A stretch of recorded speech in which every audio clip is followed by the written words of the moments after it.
여러분, 오늘 밤 우리는 형제자매가 아무렇지 않게 집안 사정을 묻는 순간 마음 한쪽이 조용히 식어내려가는 이야기를 하려고 합니다. 오래 살아보면 알게 됩니다. 가까운 사람이 묻는 말이라고 해서 모두 대답해야 하는 것은 아니라는 사실을 우리는 너무 늦게 배웁니다. 밥상 앞에서, 전화기 너머에서, 명절 끝 무렵 현관에 서서 누군가 요즘 집안은 괜찮아, 돈은 좀 모아놨어, 자식은 아직도 그러니?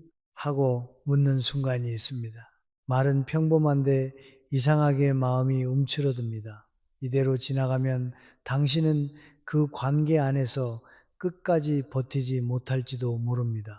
그러니 편안해지기 전에 잠시 시간을 내어 이 영상에 좋아요를 눌러주시고 구독해 주세요. 다만 제가 여기서 하는 이야기가 정말 마음에 드실 때만요. 그리고 지금 이 이야기를 듣고 계신 곳이 어디인지, 그곳에 현지 시간이 몇 시인지 댓글로 남겨주세요. 누군가는 서울의 밤일 것이고, 누군가는 부산의 새벽일 것이며, 누군가는 먼 타국의 조용한 방 아닐지도 모릅니다. 이제 불을 끄고 부드러운 소음이 필요하다면 선풍기를 켜도 좋습니다. 그리고 오늘 밤의 여정을 함께 시작해 보겠습니다. 사람은 나이가 들수록 말이 줄어드는 것이 아니라 함부로 내어주면 안 되는 말이 무엇인지 알게 됩니다. 젊을 때는 설명을 잘하는 사람이 성숙한 사람이라고 믿습니다. 오해받지 않으려면 다 말해야 하고, 가족 사이에는 숨기는 것이 없어야 하고, 형제 자매에게까지 입을 닫으면 내가 너무 차가운 사람처럼 보일까 걱정합니다. 그래서 묻는 말에 대답합니다. 처음에는 짧게 말하려고 했는데 어느새 집안의 형편, 배우자와의 다툼, 자식의 문제, 병원비, 빚 이야기, 마음고생까지 줄줄이 흘러나옵니다. 말하는 동안에는 이상하게 속이 조금 풀리는 것 같습니다. 누군가 내 사정을 알아주는 것 같고 내가 혼자 버티고 있었다는 사실이 인정받는 것 같기도 합니다. 하지만 문제는 그 뒤에 옵니다. 오래 살아본 사람은 압니다. 어떤 설명은 이해를 만들지 않고 오히려 상대에게 나를 판단할 재료를 쥐어줍니다. 내가 힘들었다고 말했는데 상대는 내 마음보다 내 약한 자리를 기억합니다. 내가 사정이 어려웠다고 말했는데 상대는 다음 모임에서 은근히 그 이야기를 꺼냅니다. 내가 자식 때문에 속상하다고 털어놓았는데 어느 날 그러니까 네가 애를 너무 봐줬지라는 말로 되돌아옵니다. 처음에는 걱정처럼 들렸던 말이 시간이 지나면 평가가 되고 비교가 되고 때로는 가벼운 우월감이 됩니다. 형제 자매 사이에서 이런 일은 더 서늘합니다. 남이면 애초에 조심합니다. 이웃이면 어느 선에서 멈춥니다. 친구에게도 다 말하지는 않습니다. 그런데 피를 나눈 사이라는 이유로, 어릴 적 한 집에서 자랐다는 이유로 우리는 자꾸 경계심을 내려놓습니다. 그래도 내 형제인데, 그래도 내 동생인데, 그래도 언니는 알겠지 하며 마음의 문을 너무 많이 엽니다. 그러나 가까움이 곧 안전함은 아닙니다. 함께 자랐다고 해서 반드시 내 아픔을 존중하는 법까지 배운 것은 아닙니다. 오래된 가족일수록 서로의 약한 부분을 너무 잘 압니다. 그리고 안타깝게도 사람은 자기가 아는 약점을 통해 상대를 쉽게 내려다 보기도 합니다. 모임에서 누군가 무심히 묻습니다.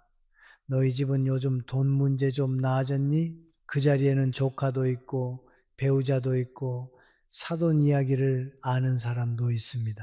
당신은 웃으며 아니 뭐 조금씩 갚고 있지 하고 넘기려다 괜히 더 설명합니다. 왜 그런 일이 생겼는지, 누구 탓인지, 얼마나 힘들었는지, 앞으로 어떻게 할 생각인지까지 말합니다.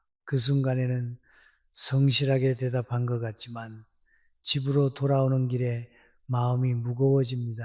엘리베이터 안에서 혼자 서 있는데 조금 전 내가 너무 많이 말했구나 하는 생각이 뒤늦게 올라옵니다. 불을 끄고 누웠을 때는 더 선명해집니다. 내가 위로를 받은 것이 아니라 내 속을 보여준 것 같다는 느낌, 그 느낌이 바로 존중이 조금 빠져나간 자리입니다. 사람 마음은 참 이상해서 다 알게 되면 더 조심하는 사람도 있지만 더 함부로 대하는 사람도 있습니다. 당신의 사정을 많이 안다고 해서 반드시 당신을 깊이 이해하는 것은 아닙니다. 오히려 어떤 사람은 많이 알수록 더 쉽게 끼어들고 더 쉽게 훈수하고 더 쉽게 판단합니다. 내가 다 아는데라는 말은 때때로 사랑의 말이 아니라 통제의 말이 됩니다. 그래서 집안 사정을 끝까지 설명하는 습관은 위험합니다. 그것은 정직함이 아니라 나를 보호하는 문을 스스로 열어두는 일이 될 수 있습니다. 물론 말하지 말라는 뜻이 마음을 닫고 살라는 뜻은 아닙니다. 사람은 누구나 기대고 싶을 때가 있습니다. 특히 나이가 들수록 마음속에 쌓인 이야기가 많아집니다. 형제자매와 나누고 싶은 옛 기억도 있고 어려운 일을 함께 의논하고 싶은 순간도 있습니다. 다만 이제는 구별해야 합니다. 나를 살리는 대화와 나를 가볍게 만드는 대화를 구별해야 합니다. 내 마음을 나누는 것과 내 약점을 넘겨주는 것은 다릅니다. 성숙한 사람은 모든 것을 숨기는 사람이 아니라 무엇을 어디까지 말해야 하는지 아는 사람입니다. 그러니 형제 자매가 집안 사정을 캐물을 때 첫 번째로 붙잡아야 할 것은 대답의 내용이 아니라 내 마음의 중심입니다. 당황해서 줄줄이 설명하지 않아도 됩니다. 미안해하며 변명하지 않아도 됩니다. 그럭저럭 지내고 있어 걱정해줘서 고마운데 자세한 이야기는 나중에 할게. 우리 집 일은 우리가 천천히 정리하고 있어 정도면 충분한 순간이 있습니다. 짧게 말한다고 무례한 것이 아닙니다. 다 말하지 않는다고 가족을 무시하는 것도 아닙니다. 오히려 그렇게 말할 줄 아는 사람이 자기 삶을 가볍게 내놓지 않는 사람입니다. 살다 보면은 결국 알게 됩니다.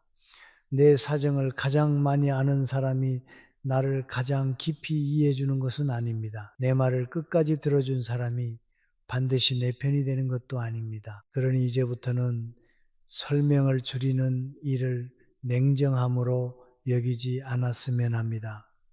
그것은 차가워지는 일이 아니라 늦게라도 나를 지키는 일입니다.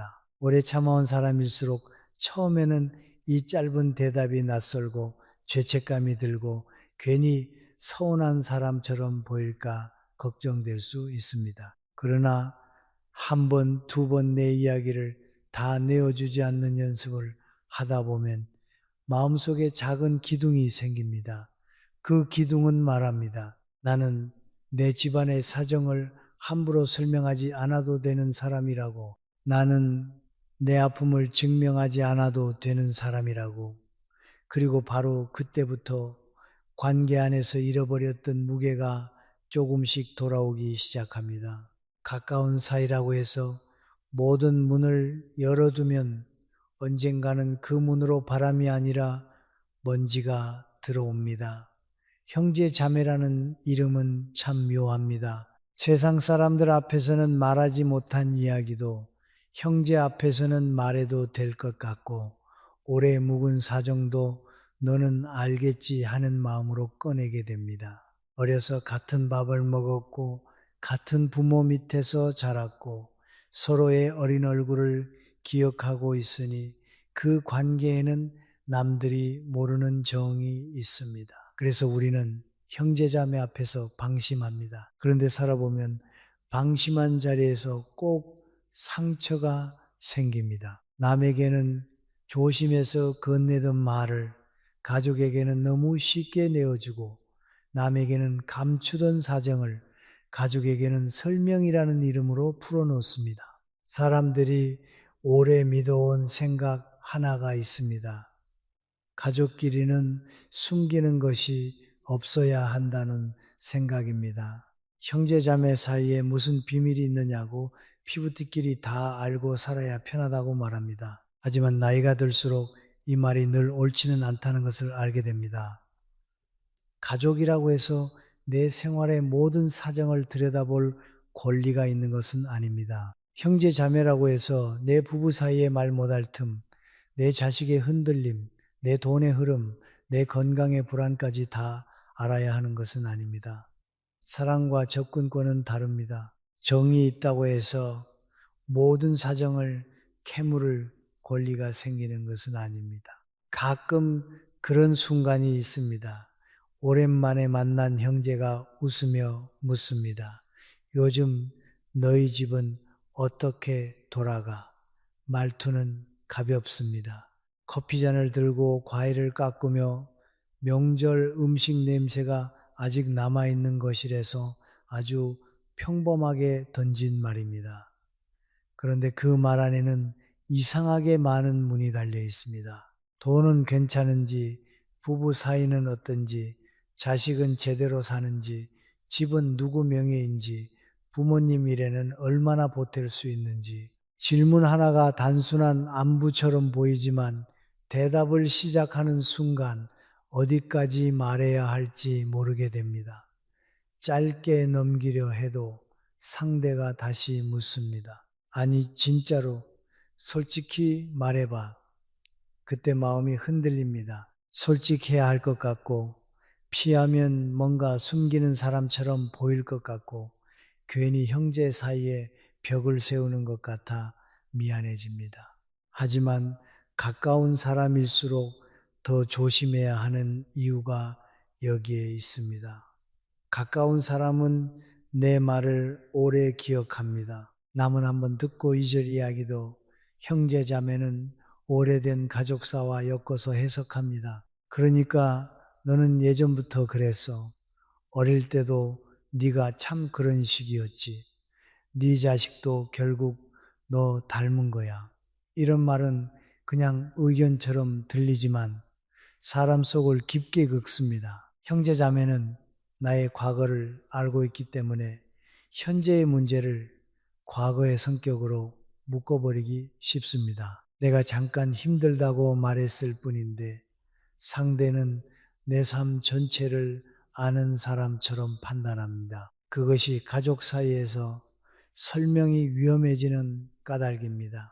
가족의 친밀함은 때때로 허락 없이 선을 넘는 명분이 됩니다. 내가 남이니 라는 말이 나오면 대화는 이상하게 불리해집니다. 내가 더 말하고 싶지 않아도 그 말 앞에서는 입을 닫는 사람이 매정해 보입니다.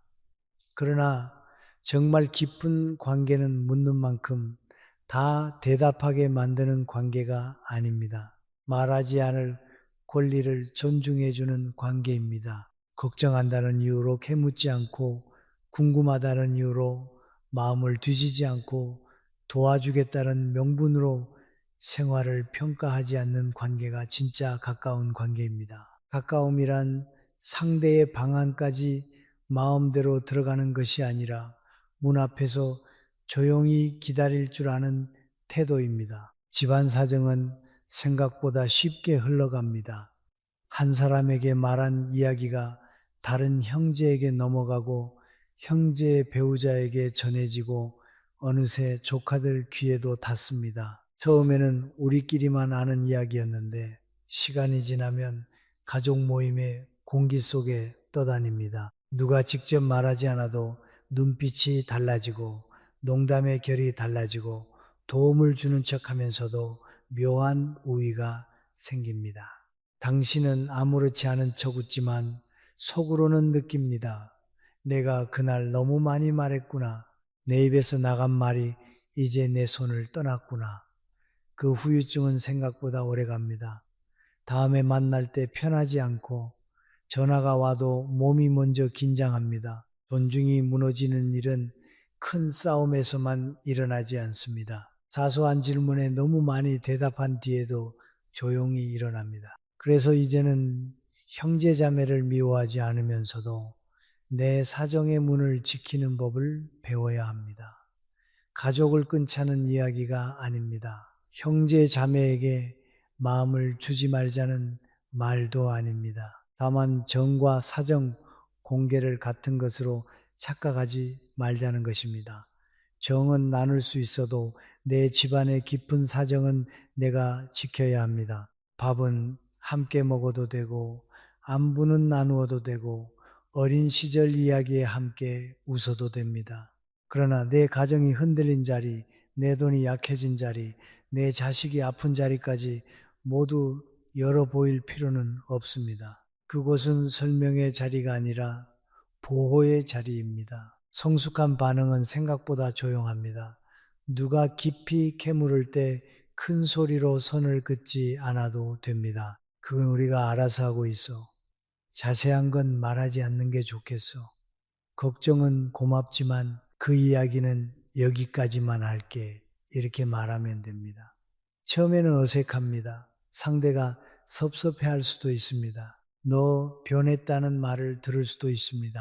하지만 사람이 자기 삶의 문을 지키기 시작하면 주변 사람들은 처음엔 불편해해도 점차 그 문이 있다는 사실을 받아들입니다.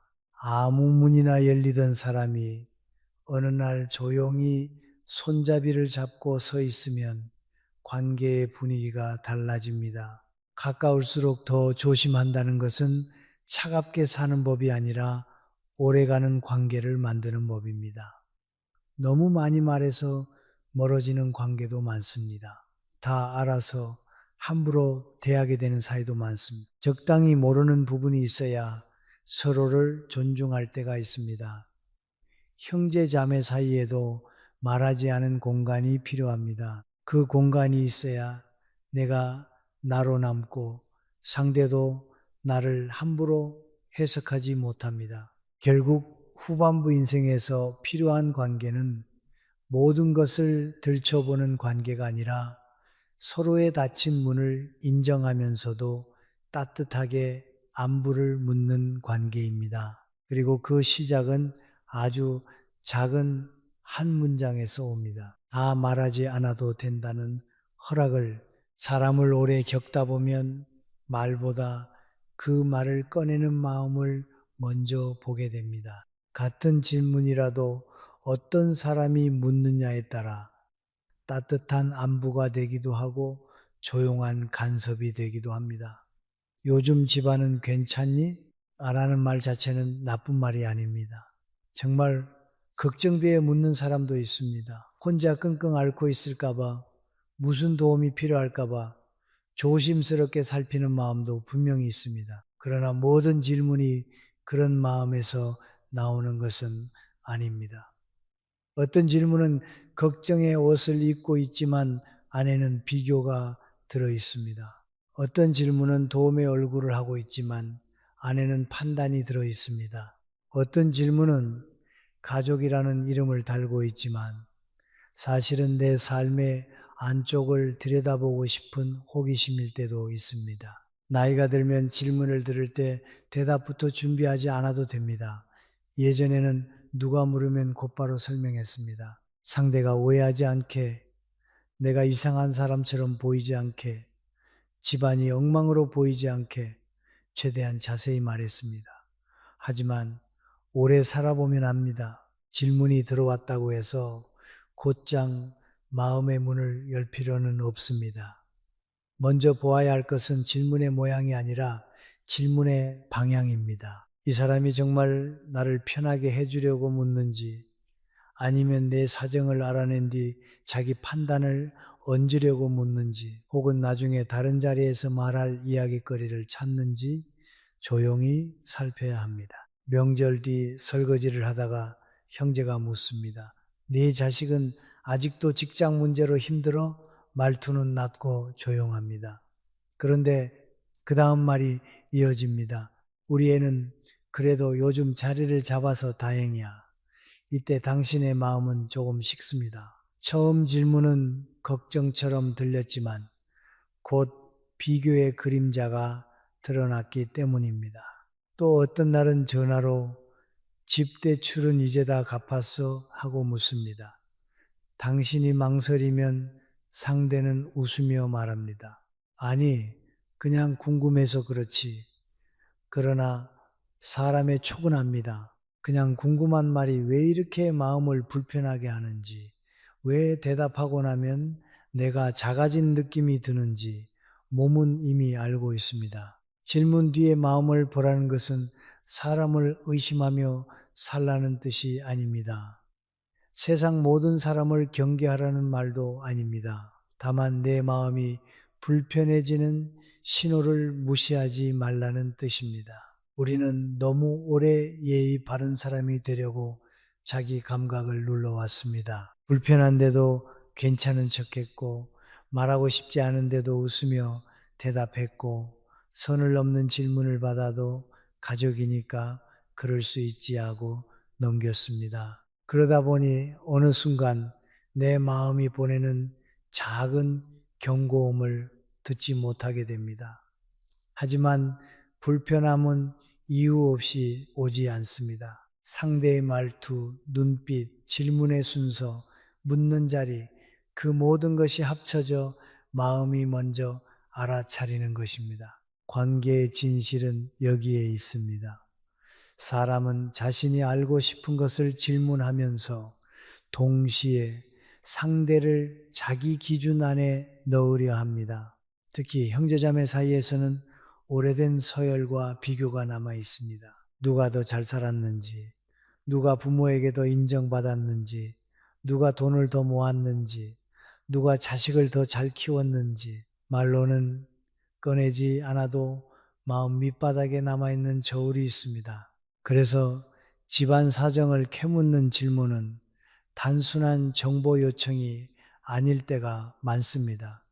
그것은 때로 내 삶을 상대의 저울 위에 올려놓는 일입니다. 내가 길게 설명할수록 상대는 더 많은 무게추를 얻게 됩니다. 내 사정, 내 변명, 내 아픔, 내 계획까지 모두 상대의 판단 재료가 됩니다. 그 결과는 생각보다 깊습니다. 설명을 많이 했는데도 마음이 편해지지 않습니다. 오히려 더 피곤해집니다. 왜냐하면 설명은 끝났지만 상대의 시선이 내 안에 남기 때문입니다. 저 사람이 나를 어떻게 생각할까? 다른 형제에게 말하지 않을까? 다음에 또 그 이야기를 꺼내면 어쩌지? 이런 생각이 밤늦게 조용히 올라옵니다. 냉장고 문을 열었다. 닫는 짧은 순간에도 세탁기를 돌리다가도 잠자리에 누워 천장을 볼 때도 그 말이 떠오릅니다. 내가 내 입으로 내 약한 자리를 너무 자세히 알려주었다는 후회는 오래갑니다. 그것은 단순한 말실수의 후회가 아니라 내 품위가 조금 헐거워진 느낌입니다. 그래서 이제부터는 질문을 받았을 때 바로 대답하지 말고 잠깐 멈추어야 합니다. 그 짧은 멈춤이 사람을 지켜줍니다. 상대가 요즘 돈은 괜찮아? 하고 물으면 마음속으로 먼저 물어보는 것입니다. 이 이야기를 이 사람에게 어디까지 말해도 안전한가? 이 사람이 내 말을 듣고 나를 더 존중할 사람인가? 아니면 더 쉽게 판단할 사람인가? 그 판단이 서지 않으면 길게 말하지 않는 것이 맞습니다. 그럭저럭 지내고 있어. 크게 걱정할 일은 없어. 자세한 이야기는 안 하는 게 좋겠어. 이렇게 짧게 닫아도 됩니다. 이것은 거짓말이 아닙니다. 내 삶을 함부로 열어두지 않는 지혜입니다. 때로는 상대가 한 번 더 밀고 들어올 수 있습니다. 왜 말을 안 해? 내가 남이야. 이 말 앞에서 흔들리는 사람이 많습니다. 그러나 바로 그 순간이 중요합니다. 내가 남이 아니라는 말이 내 속을 다 볼 권리로 바뀌어서는 안 됩니다. 가까운 사이일수록 더 조심스럽게 물어야 하고 가까운 사이일수록 상대가 말하지 않겠다고 할 때 멈출 줄 알아야 합니다. 그러니 그런 말을 들었을 때 마음속으로 죄책감을 키우지 마십시오. 조용히 대답하면 됩니다. 남이라서가 아니라 우리 집이라서 그래. 이 한마디에는 싸움도 없고 변명도 없고 단단한 선만 있습니다. 질문띠의 마음을 보는 사람은 더 이상 말에 끌려가지 않습니다. 걱정과 간섭을 구별하고 호기심과 사랑을 구별하고 가족이라는 이름과 존중이라는 태도를 구별합니다. 그러면 마음이 조금씩 차분해집니다. 모든 질문에 응답해야 한다는 오래된 습관에서 벗어나기 시작합니다. 대답하지 않는 것이 관계를 망치는 일이 아니라 오히려 관계를 무너지지 않게 붙드는 일일 수도 있다는 것을 알게 됩니다. 형제자매의 질문 앞에서 내가 지켜야 할 것은 체면이 아니라 중심입니다. 내 집안의 사정은 남의 호기심을 채우기 위해 있는 것이 아닙니다. 그것은 내가 살아온 무게이고 내가 책임지고 돌보아야 할 삶의 안쪽입니다. 그 안쪽을 지키는 사람에게서 늦은 나이의 품위가 조용히 시작됩니다. 말은 입 밖으로 나가는 순간 내 것이 아니게 됩니다. 할 때는 내 마음을 풀려고 한 말이었고 답답함을 조금 덜어보려는 말이었고 형제 자매니까 이 정도는 알아도 된다고 생각한 말이었습니다. 그런데 이상하게도 말하고 난 뒤 마음이 가벼워지지 않습니다. 오히려 한참 뒤에야 더 무거워집니다. 사람은 때때로 말하는 순간보다 말하고 난 뒤에 더 정확히 압니다. 내가 방금 위로를 받은 것인지 아니면 내 속을 너무 깊이 보여준 것인지를 말입니다.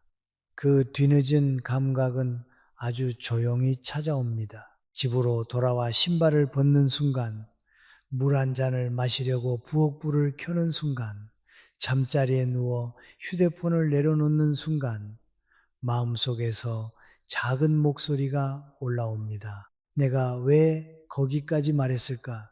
그 후에는 단순히 말을 많이 했다는 후회가 아닙니다. 내 사정이 내 손을 떠났다는 느낌입니다. 형제에게 털어놓은 집안 이야기가 그 사람 마음속에서 어떻게 해석될지, 어떤 말투로 다른 사람에게 옮겨질지, 다음 가족 모임에서 어떤 눈빛으로 되돌아올지 알 수 없기 때문입니다. 내가 요즘 좀 힘들다고 말했을 뿐인데 상대는 저 집은 아직도 힘든가 봐 라고 기억할 수 있습니다. 내가 자식 때문에 마음이 쓰인다고 말했을 뿐인데 상대는 걔는 자식 문제로 늘 속을 썩더라 라고 정리할 수 있습니다. 내가 돈이 빠듯하다고 말했을 뿐인데 상대는 나를 볼 때마다 형편의 눈금부터 떠올릴 수 있습니다. 설명은 길었지만 상대에게 남는 것은 내 마음의 복잡함이 아니라 내 약한 장면 하나일 때가 많습니다. 가까운 사람에게 말한 뒤 찾아오는 후회가 더 아픈 이유는 그 관계를 완전히 끊을 수 없기 때문입니다. 남에게 잘못 말했으면 안 보면 그만일 때도 있습니다. 그러나 형제자매는 명절에 다시 만나고 부모님 일로 다시 연락하고 누군가의 장례나 생일, 병원 문제로 다시 마주칩니다.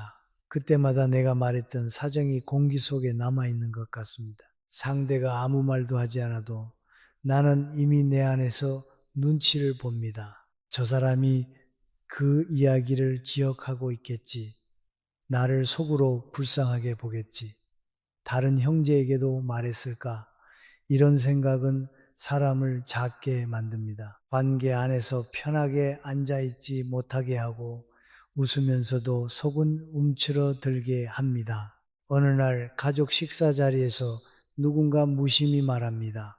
그래도 너희는 요즘 사정이 좀 나아졌나 보다. 그 말은 악의가 없을 수도 있습니다. 하지만 당신은 순간 숟가락을 멈춥니다. 모두가 들었는지 확인하게 되고 얼굴에 웃음을 붙이면서도 마음 한쪽은 서늘해집니다. 또 어떤 날에는 형제가 전화 끝에 말합니다. 네가 그때 말했잖아. 집안이 좀 어렵다고. 그 말이 틀린 말은 아닙니다. 내가 한 말이 맞습니다. 그래서 더 할 말이 없습니다. 내가 꺼낸 말이니까 상대가 기억하는 것을 탓하기도 어렵고 내가 설명했으니 상대가 아는 것도 부정하기 어렵습니다. 바로 그 지점에서 사람은 자신에게 화가 납니다. 상대에게 상처받았지만 동시에 내 입을 지키지 못한 나를 탓하게 됩니다. 이것이 감정적 후유증입니다.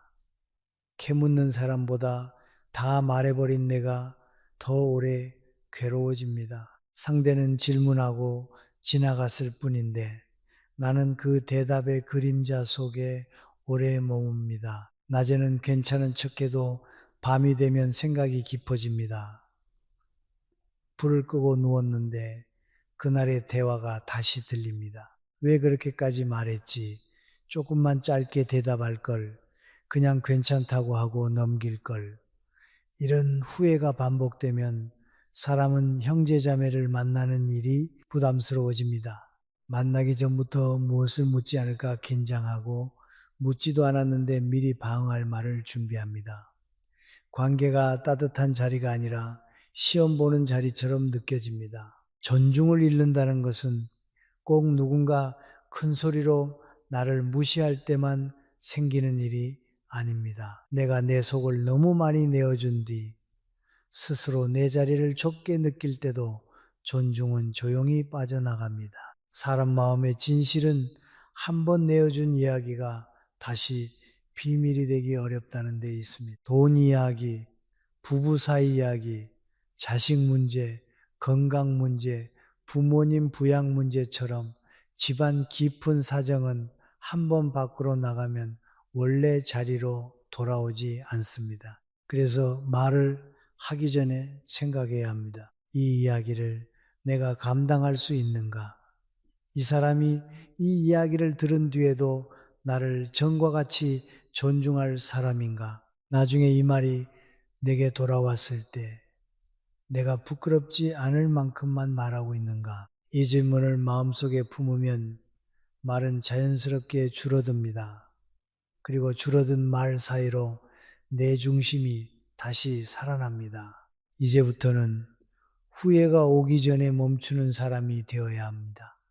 설명하고 싶은 마음이 올라올 때 그 마음을 나무라지 말고 잠시 붙잡아야 합니다. 우리는 오랫동안 이해받고 싶어서 설명했습니다. 외롭지 않으려고 말했고, 억울하지 않으려고 변명했고, 가족에게라도 내 마음을 알아달라고 털어 놓았습니다.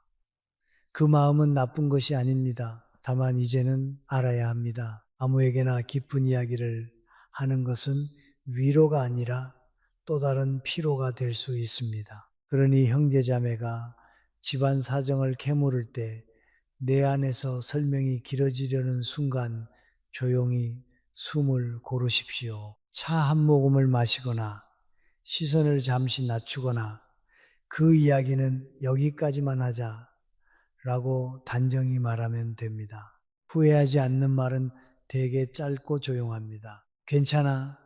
우리가 정리하고 있어. 자세히 말하면 오히려 복잡해져.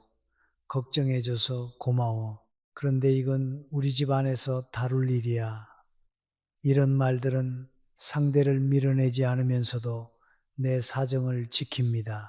처음에는 상대가 더 물을 수 있습니다. 그러나 내가 흔들리지 않고 같은 온도로 대답하면 대화는 더 깊이 들어오지 못합니다.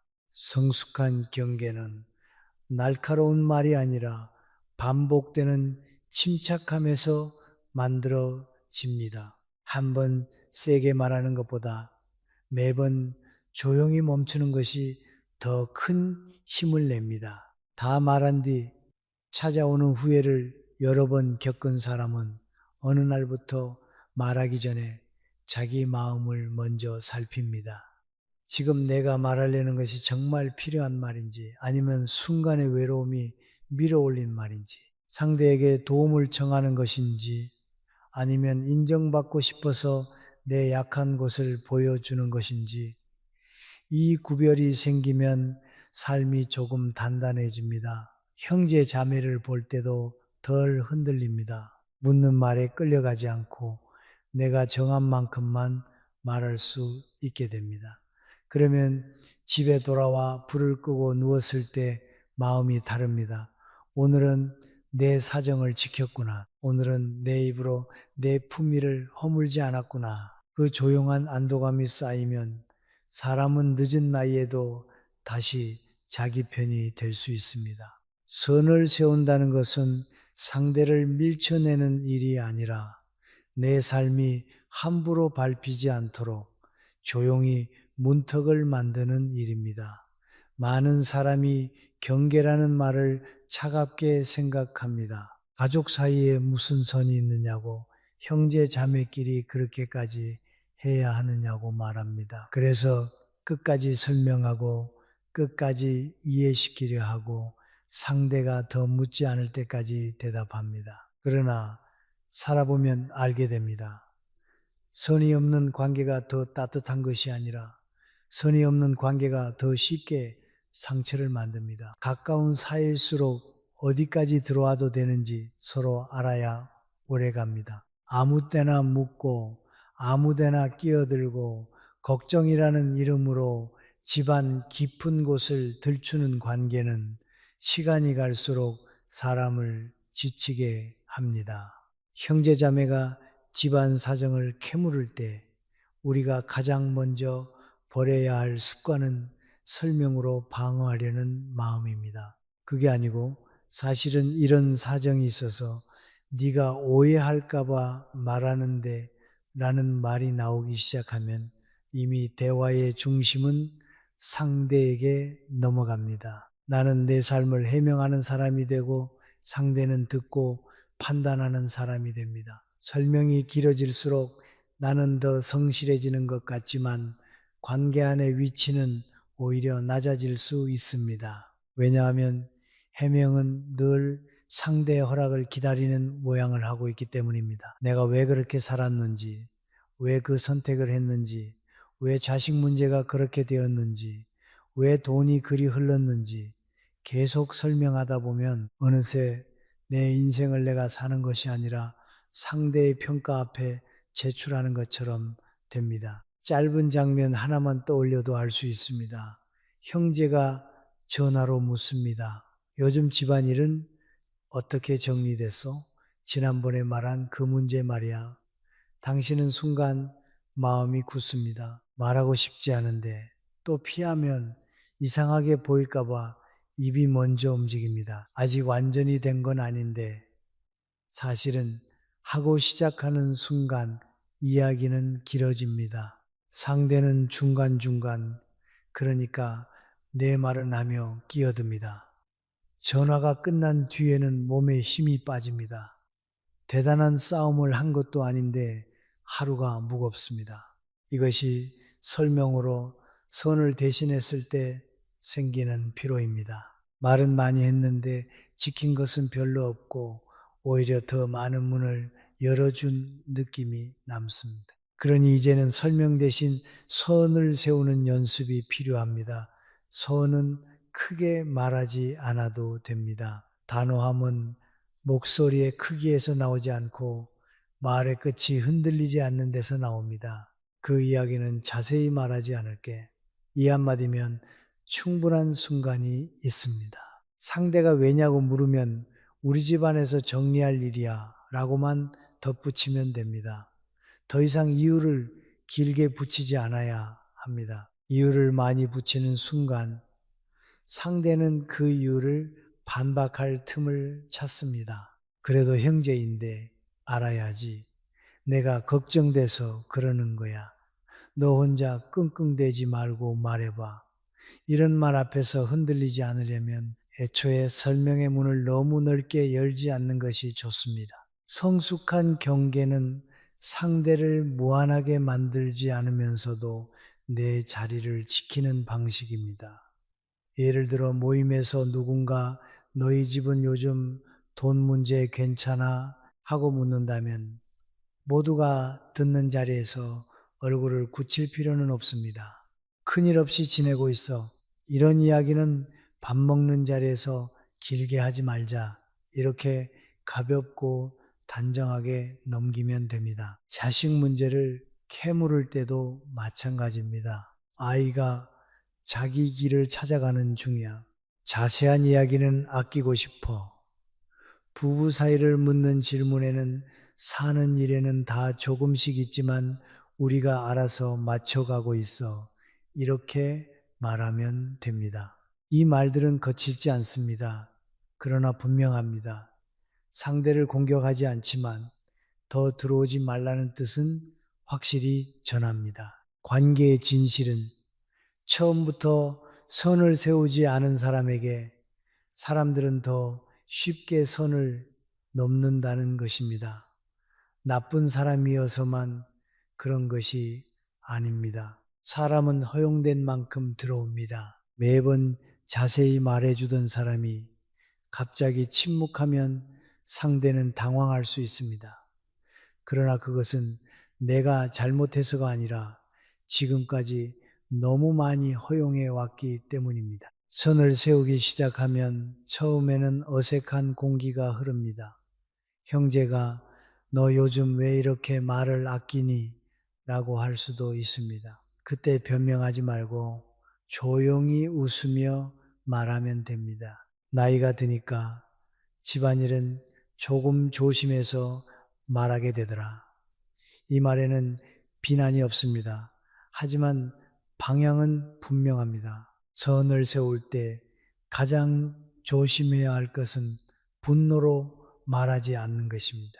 오랫동안 참은 사람은 어느 날 갑자기 세게 터뜨리고 싶어집니다. 왜 남의 집 일을 그렇게 캐물어?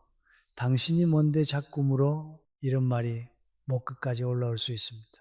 그 마음이 이해되지 않는 것은 아닙니다. 여러 번 당하고 여러 번 후회하고 여러 번 가볍게 여겨졌다면 당연히 화가 납니다. 그러나 후반부 인생에서 우리가 얻어야 할 것은 싸움에서 이기는 말이 아니라 나를 지키고도 품위를 잃지 않는 말입니다. 차갑게 끊어내는 것은 순간 시원할지 몰라도 오래 남는 무게는 침착함에서 나옵니다. 그래서 반응은 짧고 낮고 반복되어야 합니다.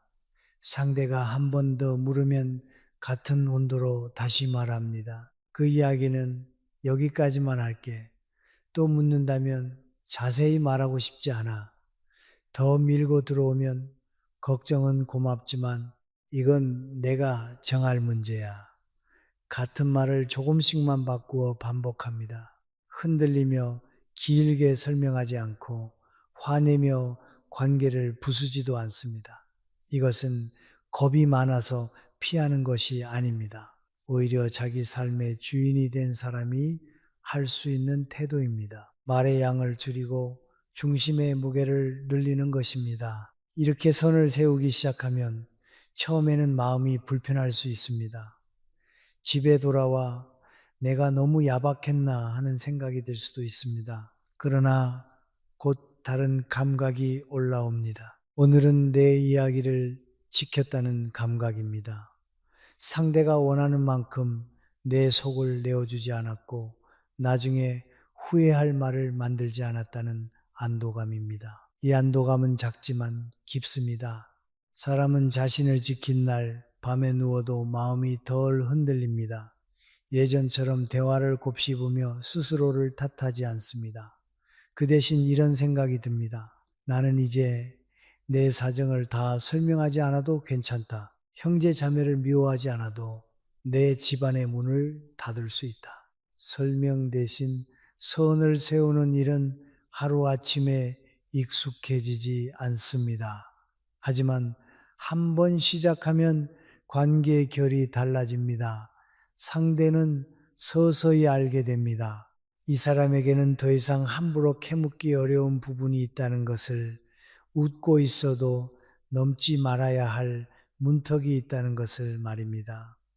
그리고 나도 알게 됩니다. 내가 생각보다 약하지 않다는 것을, 짧게 말해도 관계가 무너지지 않는다는 것을, 다 말하지 않아도 사랑이 사라지는 것은 아니라는 것을, 그때부터 형제자매와의 관계는 조금 더 건강해집니다. 더 적게 설명하지만 더 덜 상처받고, 더 조용히 말하지만 더 선명하게 존중받는 쪽으로 천천히 옮겨갑니다. 침묵은 아무 말도 못하는 약함이 아니라 더는 내 삶을 아무 자리에서나 펼쳐 보이지 않겠다는 조용한 힘입니다. 젊을 때는 침묵이 손해처럼 느껴질 때가 많습니다. 말하지 않으면 지는 것 같고, 설명하지 않으면 오해가 굳어질 것 같고, 상대가 제멋대로 판단할 것 같아 마음이 조급해집니다. 그래서 묻는 말마다 답하고, 오해가 생기기 전에 먼저 풀어놓고 내 선택이 틀리지 않았다는 것을 증명하려고 애씁니다. 그런데 인생을 오래 지나온 사람은 압니다. 어떤 오해는 설명해도 풀리지 않고, 어떤 판단은 해명할수록 더 깊어지며, 어떤 사람은 내가 얼마나 말하느냐보다 내가 얼마나 흔들리느냐를 보고 나를 대한다는 것을 말입니다. 형제자매가 집안 사정을 캐물을 때도 그렇습니다. 상대가 원하는 것은 때로 사실이 아닙니다.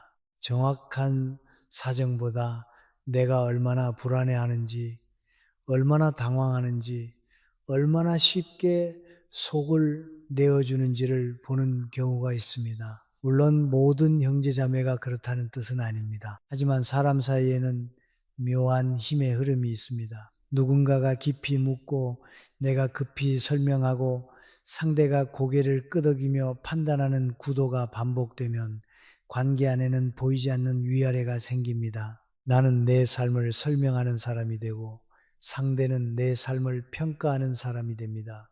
이 흐름을 멈추는 가장 단정한 방법이 바로 침묵입니다. 침묵이라고 해서 입을 꾹 다물고 상대를 무시하라는 뜻은 아닙니다.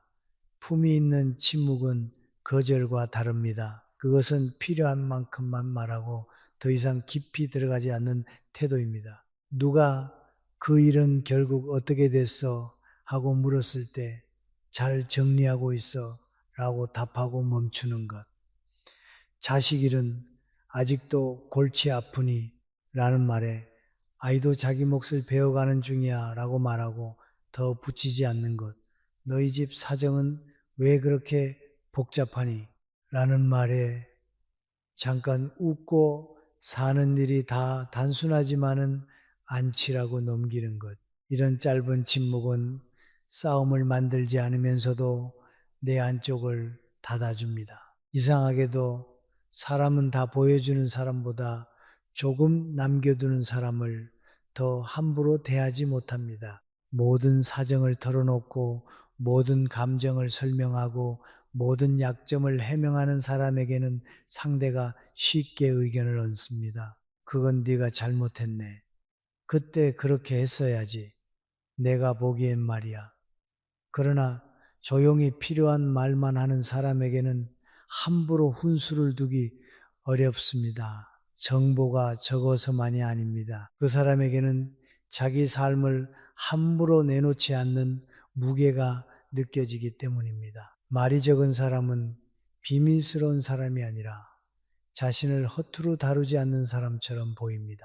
일상에서도 이런 차이는 금방 드러납니다. 가족 모임에서 누군가 내 집안 사정을 묻습니다. 예전 같으면 당신은 오래 설명했을 것입니다. 그런데 이번에는 괜찮아, 우리가 알아서 하고 있어 라고만 말합니다. 잠시 공기가 멈춥니다. 상대는 한 번 더 묻고 싶은 얼굴을 하지만 당신이 더 말을 보태지 않자 대화는 다른 곳으로 흘러갑니다. 그날 집에 돌아와 옷을 갈아입고 부엌 불을 끄고 조용한 방에 앉았을 때 마음이 전과 다릅니다. 대단한 승리를 한 것은 아니지만 이상하게 덜 지친 느낌이 듭니다. 내 속을 다시 주워 담느라 밤새 뒤척이지 않아도 됩니다. 침묵이 품이 매번 묻는 말에 흔들리고 설명하고 후회하던 사람은 자기 자신에게도 신뢰를 잃습니다. 나는 왜 또 그랬을까? 나는 왜 입을 지키지 못할까? 이런 생각이 쌓이면 사람은 다른 사람 앞에서뿐 아니라 자기 앞에서도 작아집니다. 그러나 필요한 순간에 말을 멈추는 경험이 쌓이면 내 안에서 나를 보는 눈이 달라집니다. 나는 내 사정을 지킬 수 있는 사람이다. 나는 상대의 질문에 끌려다니지 않아도 되는 사람이다. 이 믿음이 생기면 얼굴도 조금 편안해지고 말투도 낮아지고 대화의 속도도 느려집니다. 심리적으로 보면 사람은 상대가 흔들릴수록 더 밀고 들어가고 상대가 차분할수록 스스로 멈추는 경향이 있습니다. 내가 불안해서 말을 많이 하면 상대는 더 물어도 되는 줄 압니다. 내가 변명하듯 설명하면 상대는 자신에게 판단할 자격이 있다고 느낍니다. 반대로 내가 짧고 안정적으로 대답하면 상대는 더 들어갈 명분을 잃습니다. 그래서 침묵은 단순히 말을 안 하는 기술이 아니라 관계의 흐름을 다시 세우는 방식입니다. 내 마음이 먼저 안정되면 상대도 그 안정의 경계 안에서 움직일 수밖에 없습니다. 물론 처음부터 침묵이 편하지는 않습니다. 형제 자매가 묻는데 대답을 줄이면 죄책감이 올라올 수 있습니다. 상대가 서운해하면 내가 너무 차가운 사람이 된 것 같고 가족 사이를 내가 망치는 것처럼 느껴질 수도 있습니다. 그러나 생각해 보십시오.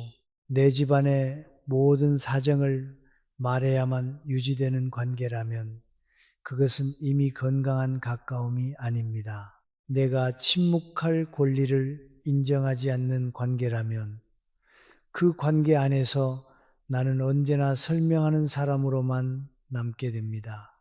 후반부 인생에서 우리가 원하는 것은 그런 관계가 아닙니다. 덜 말해도 존중받고 다 드러내지 않아도 따뜻하게 지낼 수 있는 관계입니다. 그러므로 이제는 침묵을 두려워하지 않아도 됩니다. 누가 깊이 캐물을 때 잠깐 웃고 차를 한 모금 마시고 천천히 대답하십시오. 그 이야기는 길게 하지 않으려고 해. 그리고 정말 길게 하지 마십시오. 말끝에 미안함을 너무 많이 붙이지 말고 표정을 굳히지도 말고 상대를 가르치려 들지도 마십시오. 그냥 조용히 내 자리로 돌아오면 됩니다. 품위는 거창한 말에서 생기지 않습니다. 내가 더 말할 수 있는데 말하지 않는 순간 내가 설명할 수 있는데 내 삶을 보호하는 순간 내가 상처받았는데도 거칠어지지 않는 순간에 생깁니다. 침묵이 쌓이면 관계 안의 분위기도 달라집니다. 사람들은 처음에는 낯설어 하지만 곧 알아차립니다. 이 사람은 더 이상 예전처럼 모든 것을 털어놓지 않는다는 것을 이 사람에게는 함부로 건드리면 안 되는 조용한 중심이 생겼다는 것을 말입니다. 그 중심은 차갑지 않습니다. 오히려 따뜻함을 오래 지키기 위해 필요한 중심입니다. 내가 나를 지켜야 남도 나를 조심히 대합니다. 내가 내 사정을 소중히 여겨야 남도 그것을 가볍게 다루지 못합니다. 그러니 오늘부터는 침묵을 빈자리로 여기지 마십시오. 그 침묵 안에는 당신이 지켜온 세월, 당신이 더는 잃고 싶지 않은 품위, 그리고 남은 인생을 조금 더 평안하게 살고 싶은 마음이 조용히 들어 있습니다. 가족이라도 거리는 필요합니다. 이 말은 냉정하게 들릴 수 있지만 오래 살아본 사람에게는 오히려 마음을 살리는 말입니다. 거리가 없어서 따뜻한 것이 아니라 적당한 거리가 있어야 오래 따뜻할 수 있습니다. 형제자매 사이도 마찬가지입니다. 어릴 때는 한 방에서 자고 같은 밥상에서 숟가락을 들고 부모의 눈치를 함께 보며 자랐지만 나이가 들면 각자 다른 집의 사람이 됩니다. 각자 배우자가 있고 자식이 있고 빚과 저축이 있고 말 못할 고민이 있고 그 집만의 사정이 생깁니다. 그런데도 여전히 어릴 적처럼 서로의 생활을 다 들여다보려 하면 관계는 따뜻해지는 것이 아니라 복잡해집니다. 많은 사람이 형제자매와 거리를 두는 것을 죄책감으로 받아들입니다. 내가 너무 매정한가? 형제끼리 이렇게 선을 그어도 되나? 부모님 돌아가시고 나면 그래도 남는 건 형제뿐인데 내가 너무 차갑게 구는 건 아닐까? 이런 생각이 마음을 붙잡습니다. 그러나 거리를 둔다는 것은 등을 돌린다는 뜻이 아닙니다. 필요할 때 안부를 묻고 큰일이 생기면 도울 수 있고 함께 웃을 수 있는 자리는 남겨두되 내 집안의 깊은 사정까지 아무 때나 열어 보이지 않는 것입니다. 이것은 관계를 끊는 태도가 아니라 관계를 오래 망치지 않기 위한 지혜입니다. 형제 자매 사이에서 특히 조심해야 할 사정들이 있습니다. 돈 이야기, 자식 이야기, 부부 이야기, 건강 이야기, 부모님 부양 문제입니다.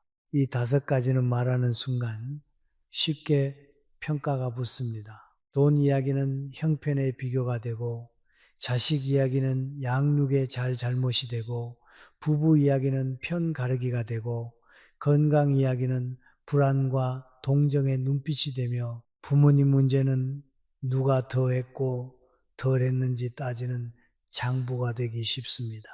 처음에는 의논하려고 꺼낸 말이었는데 시간이 지나면 가족 안에서 내 위치를 정하는 자료가 됩니다. 그래서 이런 이야기는 더욱 신중해야 합니다. 짧은 장면은 늘 평범하게 시작됩니다. 형제가 커피를 마시며 묻습니다. 너희 애는 아직 결혼 생각 없어?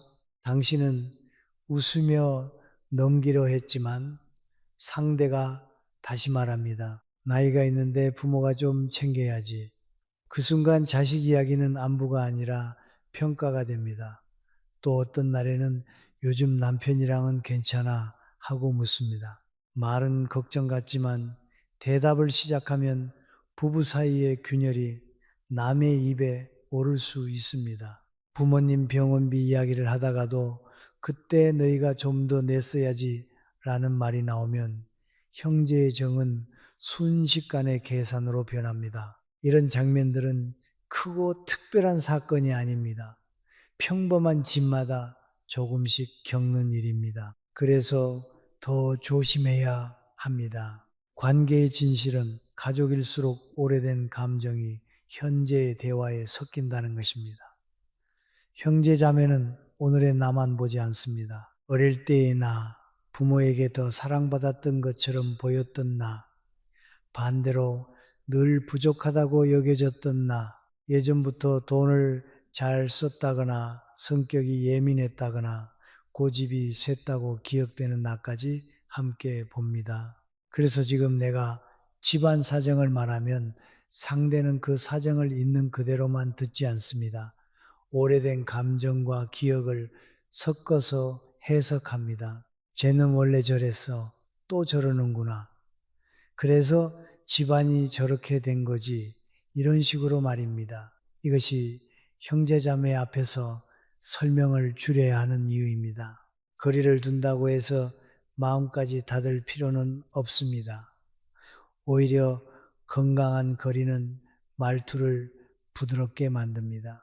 지나치게 가까우면 서로에게 쉽게 화를 내고 쉽게 실망하고 쉽게 기대합니다. 하지만 적당한 거리가 있으면 상대를 조금 더 한 사람의 어른으로 보게 됩니다. 형제라고 해서 내 뜻대로 해야 하는 사람이 아니라 각자의 삶을 살아가는 사람으로 보게 됩니다. 나 역시 상대에게 모든 것을 설명해야 하는 동생이나 언니, 오빠가 아니라 내 집을 책임지고 사는 한 사람의 어른으로 서게 됩니다. 이 변화가 중요합니다. 후반부 인생의 가족 관계는 어린 시절의 서열로 이어지는 것이 아니라 서로를 어른으로 존중하는 쪽으로 옮겨가야 합니다. 그래서 형제자매와의 관계에서는 말의 범위를 정해두는 것이 좋습니다. 안부는 나누되 세부 사정은 줄이고 감정은 표현하되 약한 자리를 길게 설명하지 않고 도움은 요청하되 내 삶 전체를 맡기지 않는 것입니다. 누가 돈 문제를 묻는다면 큰 틀에서는 괜찮아. 자세한 건 우리끼리 정리하고 있어 라고 말하면 됩니다. 자식 문제를 묻는다면 아이 인생은 아이가 풀어가야 할 부분이 많아 나는 지켜보려고 해 라고 하면 됩니다. 부부 문제를 묻는다면 사는 일은 다 조금씩 있지만 밖에서 길게 말할 이야기는 아니야 라고 하면 됩니다. 이 말들은 다친 말이 아니라 정리된 말입니다. 상대에게 상처를 주지 않으면서도 내 집의 문턱을 지키는 말입니다. 처음에는 상대가 섭섭해할 수도 있습니다. 예전에는 다 말하더니 이제는 왜 그래? 라고 할 수 있습니다. 그럴 때 긴 설명으로 다시 돌아가지 않아야 합니다. 나이가 드니까 우리 집 일은 조금 아끼게 되더라. 이 정도면 충분합니다. 이유를 더 붙이면 다시 해명의 자리로 들어갑니다. 성숙한 사람은 모든 질문에 답하지 않는 대신 말투에 온기를 남깁니다. 차갑게 끊지 않고 그렇다고 끌려가지도 않습니다. 웃을 때는 웃고 도울 일은 돕고 함께할 자리는 함께하지만 내 생활의 중심만큼은 조용히 지킵니다. 가족이라도 거리가 필요하다는 사실을 받아들이면 마음이 조금 밝아집니다. 그동안 내가 매정해서 힘들었던 것이 아니라 너무 가까운 채로 버티느라 힘들었다는 것을 알게 됩니다. 형제자매에게 덜 말한다고 사랑이 줄어드는 것이 아닙니다. 오히려 덜 말해야 오래 볼 수 있는 관계도 있습니다. 모든 사정을 다 알아야만 가족인 것이 아니라 다 알지 못해도 서로를 함부로 판단하지 않는 것이 더 깊은 가족일 수 있습니다. 나의 집은 나의 집이고 형제의 집은 형제의 집입니다. 서로의 문 앞에서 안부를 묻되 허락 없이 안방까지 들어가지 않는 것.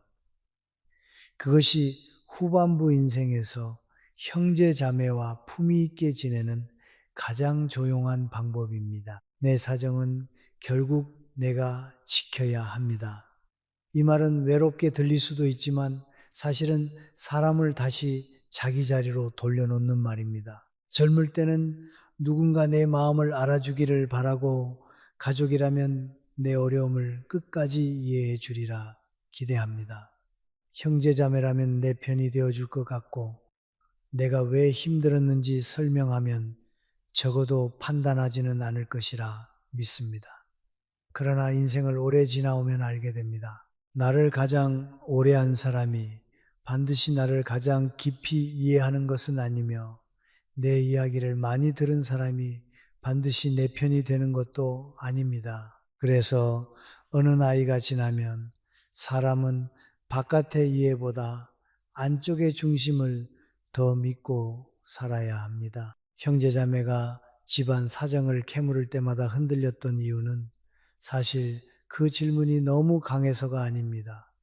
내 안에 아직 인정받고 싶은 마음이 남아 있었기 때문입니다. 내가 이렇게 된 데에는 이유가 있다. 내가 부족해서만은 아니다. 우리 집이 이렇게 된 것도 사정이 있었다. 이런 마음을 알아주길 바랐기 때문에 우리는 길게 설명했습니다. 돈 문제도 자식 문제도 부부 사이의 문제도 부모님을 모시는 과정에서 생긴 억울함도 누군가가 정확히 알아주면 내 마음이 조금은 풀릴 것 같았습니다. 그러나 설명을 많이 한다고 해서 반드시 억울함이 풀리는 것은 아닙니다. 오히려 어떤 설명은 내 상처를 다시 열고 상대에게 내 약한 자리를 보여주고 돌아와서는 나 자신을 더 오래 탓하게 만듭니다. 저녁 모임이 끝난 뒤 집에 돌아와 외투를 의자에 걸어둡니다. 방 안은 조용하고 냉장고 소리만 작게 들립니다. 낮에 형제가 던진 질문이 자꾸 떠오릅니다. 그래서 너희 집은 앞으로 어떻게 할 건데? 그때 당신은 한참을 설명했습니다. 왜 그렇게 되었는지, 누구 때문에 힘들었는지, 어떻게든 버티고 있는지. 그런데 지금 생각해 보면 그 말들이 꼭 필요했는지 알 수 없습니다. 위로를 받은 것도 아니고 해결책을 얻은 것도 아닙니다. 다만 내 마음 깊은 곳이 잠시 열렸다 닫힌 느낌만 남았습니다. 이런 밤을 여러 번 지나온 사람은 결국 깨닫습니다. 내 사정을 지킨다는 것은 남을 믿지 않는 일이 아니라 나를 함부로 방치하지 않는 일이라는 것을 말입니다. 사람 마음의 진실은 분명합니다. 누구나 남의 사정을 들을 때 자기 기준으로 듣습니다. 아무리 가까운 형제 자매라도 내 삶을 내 속도대로, 내 무게대로 완전히 이해하기는 어렵습니다. 그 사람은 그 사람의 기억으로 나를 보고 그 사람의 상처로 내 말을 해석하고 그 사람의 형편으로 내 선택을 평가합니다. 그러니 내가 아무리 길게 말해도 상대가 내 마음의 깊이에 그대로 닿지 못할 수 있습니다. 이것을 받아들이면 마음이 조금 편해집니다. 더 이상 끝까지 설명해서 이해받으려 애쓰지 않아도 됩니다. 이해받지 못했다고 내가 틀린 것도 아니고 말하지 않았다고 내가 나쁜 것도 아닙니다. 후반부 인생에서 정말 중요한 것은 모든 사람에게 인정받는 일이 아닙니다. 내 삶을 내가 가볍게 여기지 않는 일입니다. 내가 내 집안의 사정을 함부로 흘리지 않고 내 자식의 부족함을 남의 이야기거리로 만들지 않고 내 부부 사이의 상처를 가벼운 농담 속에 내어주지 않고 내 돈의 약한 부분을 판단의 재료로 넘기지 않는 일입니다.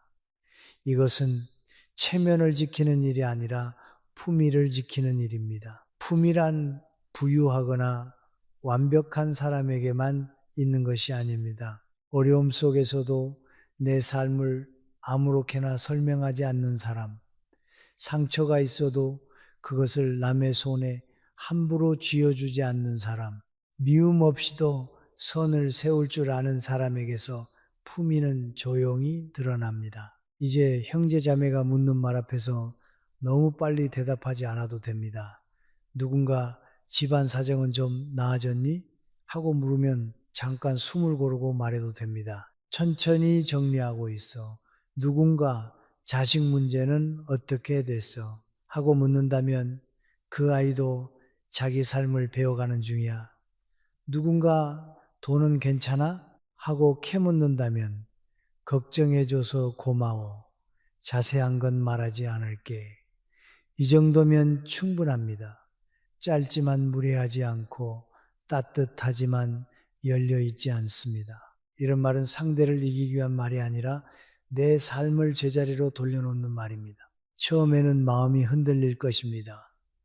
대답을 줄이고 돌아서면 혹시 상대가 서운해하지 않았을까 생각할 수 있습니다. 그러나 밤이 깊어지고 혼자 방에 앉아 하루를 돌아보면 알게 됩니다. 오늘은 내가 나를 지켰다는 것을 예전처럼 끝까지 설명하지 않았고 나중에 후회할 말을 만들지 않았고 내 사정을 내 손에 남겨두었다는 것을 그 작은 안도감은 생각보다 큽니다. 그것은 자존심의 안도감이 아니라 평안의 안도감입니다. 나를 함부로 내어주지 않아도 관계는 이어질 수 있고 다 말하지 않아도 나는 충분히 성실한 사람이며 가족을 사랑하면서도 내 경계를 지킬 수 있다는 늦은 확신입니다. 결국 우리가 배워야 할 것은 말 잘하는 법보다 말 아끼는 법입니다. 설명을 잘해서 인정받는 사람이 되는 것이 아니라 설명하지 않아도 무너지지 않는 사람이 되는 것입니다. 형제 자매와의 관계에서도 마찬가지입니다. 다정함은 남겨두되 내 집안의 깊은 문은 내가 지켜야 합니다. 도움을 주고받을 수는 있지만 내 삶의 운전대까지 넘겨줄 필요는 없습니다. 웃으며 안부를 나눌 수는 있지만 나중에 나를 아프게 할 이야기까지 미리 건넬 필요는 없습니다.